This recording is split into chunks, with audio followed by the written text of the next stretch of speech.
and welcome to Stress Busters. I also want to wish you a happy Keisha Palooza. Keisha Palooza is a month-long celebration of life, of love, and of happiness. And in honor of Keisha Palooza, we're going to spend this entire month of Stress Busters focusing on the science of happiness.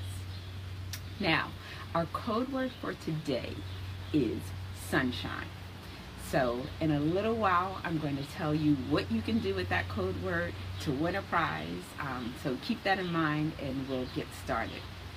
Now, today we're going to be talking about happiness, but I'd first like to introduce myself to you. So if I haven't had the pleasure of meeting you before, my name is Dr. Keisha Moore, and I am the founder and lead coach in Life in Focus Coaching. And I'd love to know who you are. So please do type your name in the box below, introduce yourself. I'd love to be able to welcome you personally. And as I said before, I shared a code word at the beginning of our session today, and in a little while I'm going to show you how you can use that code word in order to win a prize.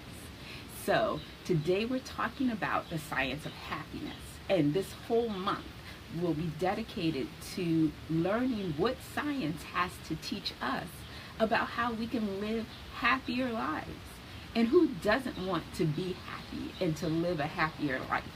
So today we're going to look at connecting with nature and how connecting with nature can help us to live a happier life.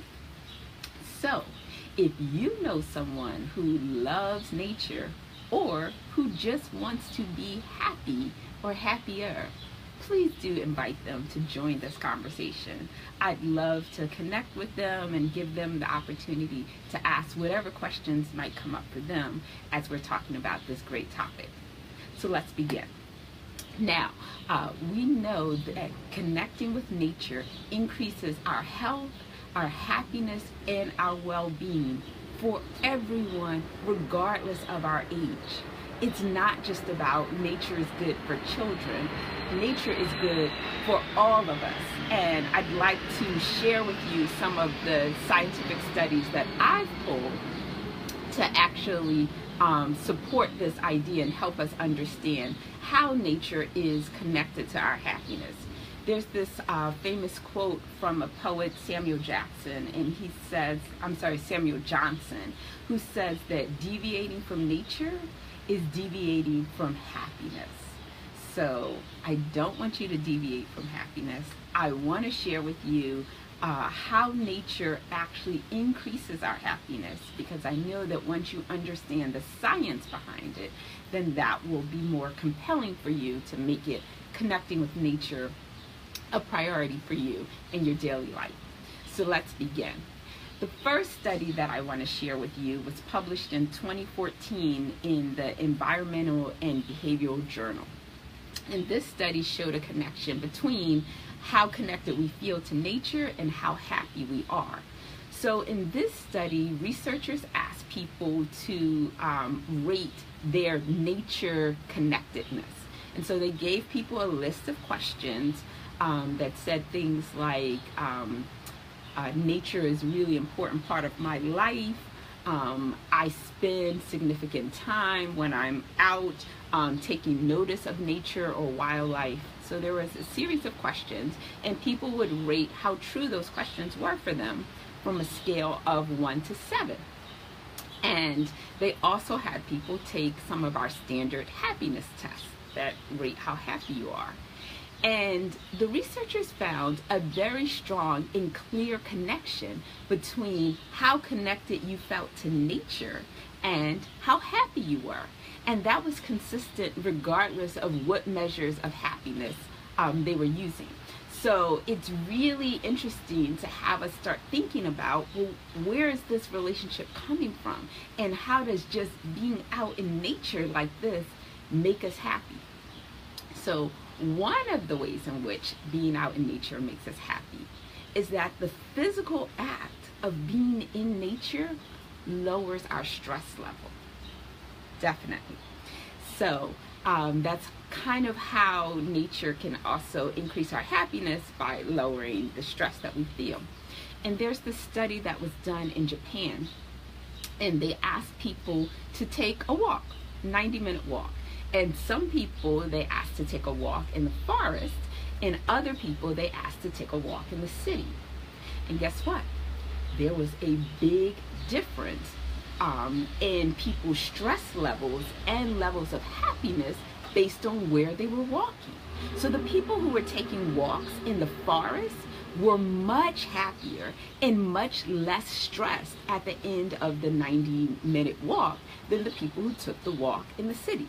And so we know walking is good for our health anyway, and walking is also good for our mental health. But walking in nature is even better, and that's one of the things that we learned from that study in Japan. Now, we can't always get out into nature, and so I wanted to share with you this interesting study that was done in a laboratory at University of Texas A&M.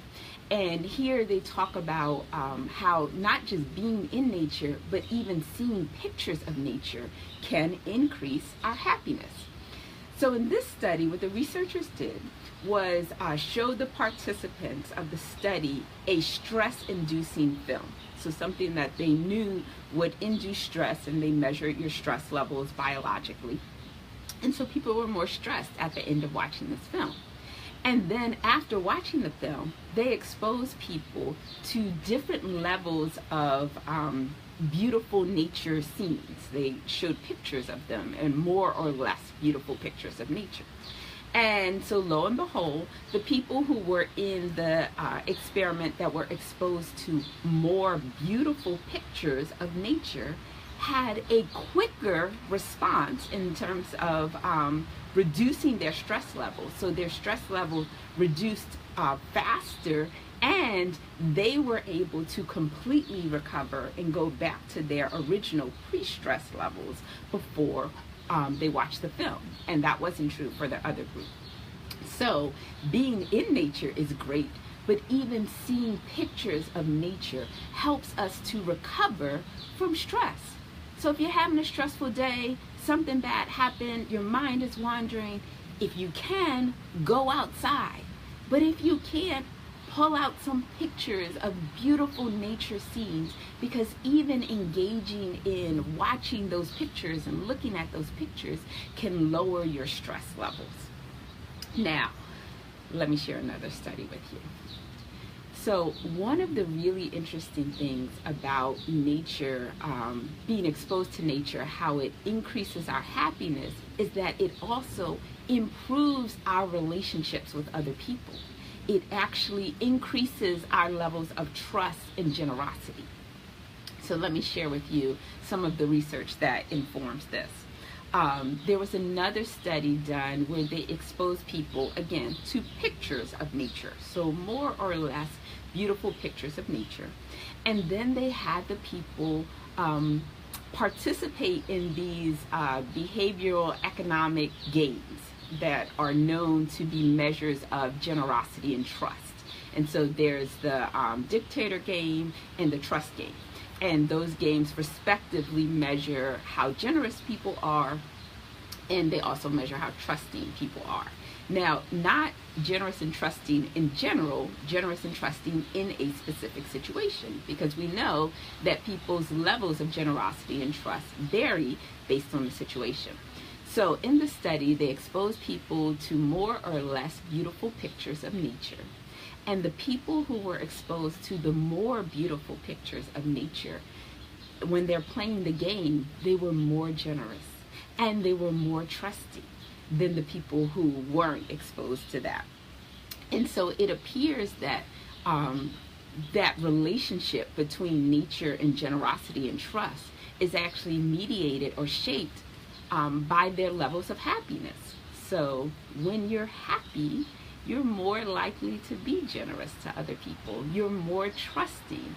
And by increasing your happiness, you're actually then shaping your behavior to other people, and it changes how you treat other people. So have you ever noticed, like, when you're in a really good mood and you're having a good day, it seems like other people are just nicer to you and the whole day just seems to go so much more smoothly and you have great interactions? Well, that's not just a coincidence. It's not necessarily that those people are now automatically treating you differently. It's that you're showing up and you're treating them differently and they're responding to you. And so the way you treat other people is connected to your feelings of happiness. And the more that you can do to make yourself happier, then the nicer you'll be to other people, and the more generous you'll be to other people, and the more trusting you'll be in your relationships with other people. And those are all good things. So another study that was done that looked at the relationship between generosity or helpfulness and happiness was a study where they had people filling out forms at a table. Now, nobody likes filling out forms, right? You have to do it when you go to a doctor's office. You have to do it in applying for schools. Like, there's so many times in our life where we have to fill out forms. And I think most people would say this is not necessarily a happiness-inducing experience. But what they had people do is to fill out forms, and then they put these beautiful plants on the table where people were filling out the forms. And so they noticed that people who filled out the forms at the table where there were these beautiful plants were more likely to be helpful in the second half of the experiment. So the second half of the experiment was, once you were finished filling out the forms, they said, thank you very much, this is complete, but we are making cranes to donate to this senior center. And so if you would be willing, we'd love to have you stay and make some cranes with us. So it's a volunteer activity. Now, I don't know if you've ever made origami cranes before, but it's very detailed. I find it kind of difficult. That probably is because I don't have good hand-eye coordination, but whatever, I've done it. But it's a very detailed activity. And so the people who were at these tables that had these beautiful plants were more likely to stay and make the cranes, and they made more cranes. So they stayed longer, they made more, they volunteered more of themselves based on being surrounded by beautiful plants. And so it's really hard to believe that our physical environment has that much of an impact on us, especially when we're not even paying attention to it. So we think because we're not conscious of it and we don't notice it that it's unimportant, but it's not unimportant. It shapes very much how we feel, and how we feel shapes how we act. So by increasing our feelings of happiness, we become more generous people, we become more helpful people, we become more trusting people. And so I want to ask you, what do you do to connect with nature? What are your habits or rituals that help you to feel kind of grounded and a part of nature and connecting to nature? I'd love to hear it, so please type below. Tell me, what you like to do. I know for me, one of the rituals that I love to do, I do it every morning when I wake up, is that as soon as I get out of bed, I go for a walk in a park that's right near my house. And I do this meditative walk. I put in my headphones and I listen to some guided meditations, and I just walk for like half a mile. And it's the best way to start my day. I absolutely love it. And I feel so much more grounded and at peace and happy when I come back home. And I can feel the difference if for whatever reason it's like really raining and I'm not able to go out. It's very disappointing because like I know what that does for me and I love it. So that's one of the things that, sorry. I live near the airport. So being out in nature is one of the things that I do on a regular basis through my meditative walks that really helps me. And I wanted to have you think about what the connection between our feelings of being connected to nature are not just on an individual level, but on a collective level in terms of how well we take care of our planet and the work that we do around environmental sustainability. So if we feel more connected to nature, it is more a part of us, it's a more consistent and regular part of our lives, don't you think it would change how we respond to nature, how the choices that we make about how we eat or how we shop or how much electricity we use or what kinds of politicians we support? I think it would. I think that kind of the more disconnected we become from nature, the more it feels like a thing, something separate from us, to be controlled and to be dominated for our pleasure, as opposed to something that is a part of us and connected to us and to be enjoyed and to be cared for. So I remember Thoreau wrote something about people not becoming atheists until they went into the city, until we started living in cities. Because really when you live off the land and from the land, there is this kind of implicit understanding that life is bigger than humans and we are part of this larger whole that is a both spiritual and physical existence.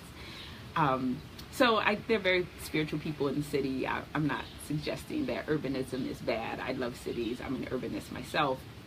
I'm just saying we should do as much as we could to just remind ourselves of how important nature is to us personally and to us collectively.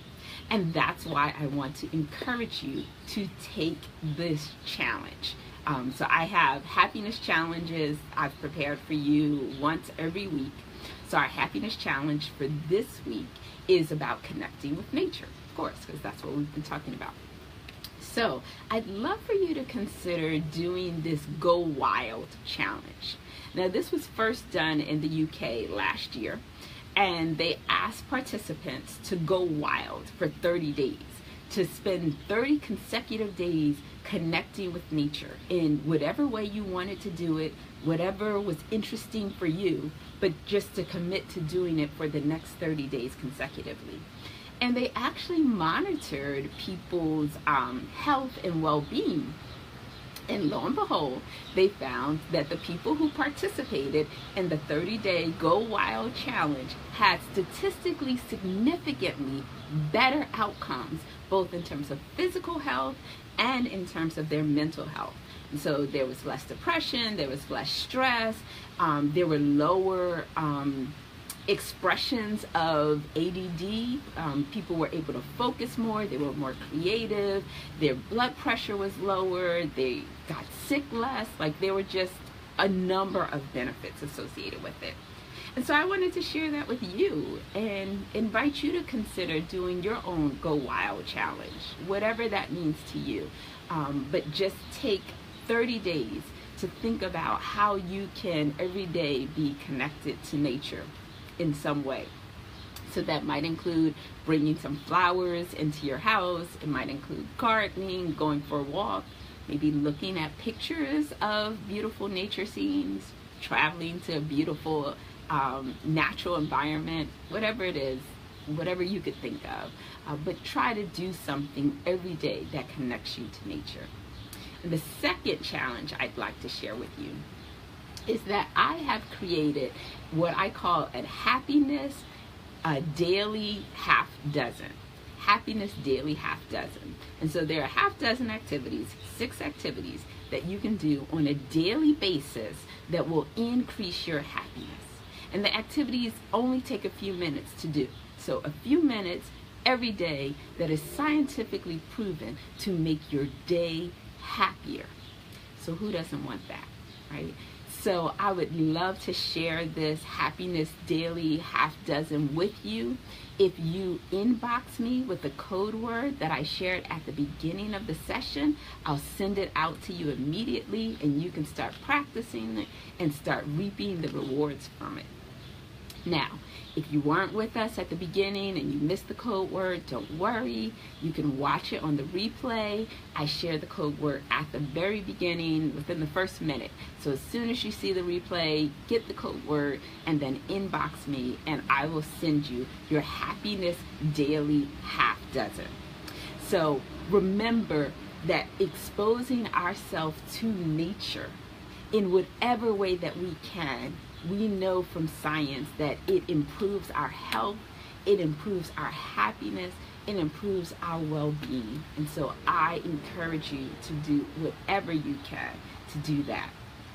Now, I want you to please join me next week, where we will continue our work on the science of happiness. And I have a whole new topic to share with you about things you can do to make yourself happier, and all new scientific studies to increase your understanding of that topic. So please do join me again next week. And if you like this video, share it. Share happiness with other people in your family and in your community and in your friendship group. We can all use a little more happiness and sunshine in our day. So it has been a pleasure for me to have this time to connect with you. I love being able to bring science to you, to share the insights of what we've learned from scientific research about how you can make your day less stressful and more productive. So I look forward to seeing you next week.